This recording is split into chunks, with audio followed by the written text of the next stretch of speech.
Greetings, freshmen, students, and families. If you don't know me yet, my name is Mike Vincent. I'm your counselor.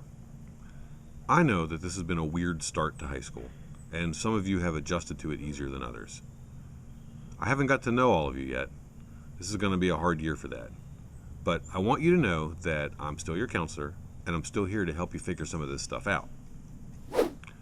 As I'm recording this message, we are currently shut down for 2 days.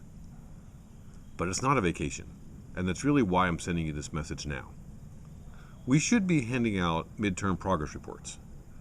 I've seen those progress reports, and they are not pretty. But what I want you to know is that it's not too late to fix these grades.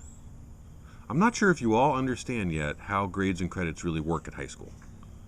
Hopefully by now you've seen the video on credits that I sent out earlier, but if you haven't, you can find it in the freshman Google Classroom or in my section on the school website.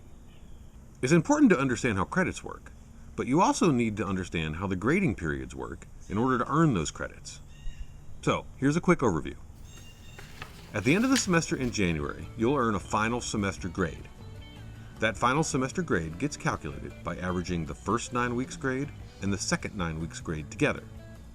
That final grade needs to be at least a 60, a low D, in order to pass. So, those 9 weeks grades really matter. If you end first 9 weeks with a 60, but then you end second 9 weeks with an 80, those are going to average together to give you a 70 for your final semester grade. Now that's a C. That's not amazing, but that's not bad, and that definitely earns you the half credit for the class. But let's say you end first 9 weeks with a 40, that's an F. And then second 9 weeks, you end up trying a lot harder, and you bring it up to a 76 C for the end of the second 9 weeks. That's a definite improvement. But when you average those two together, you take your 40 and your 76, that gives you 116. Divide by 2 to get the average, you end up with a 58.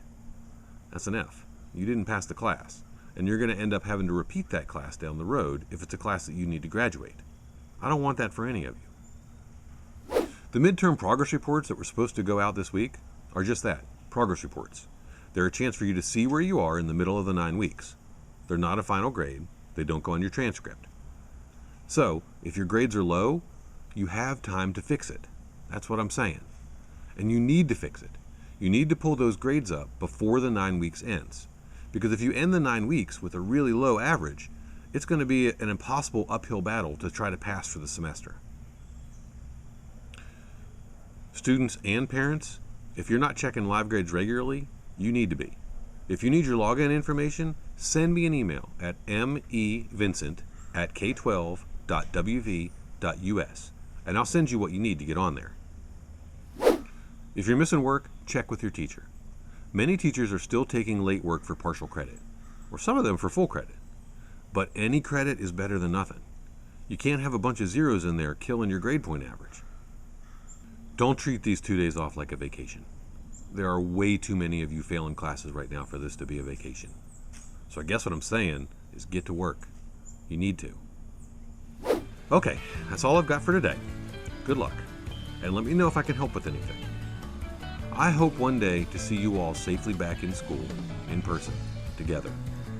I look forward to that day.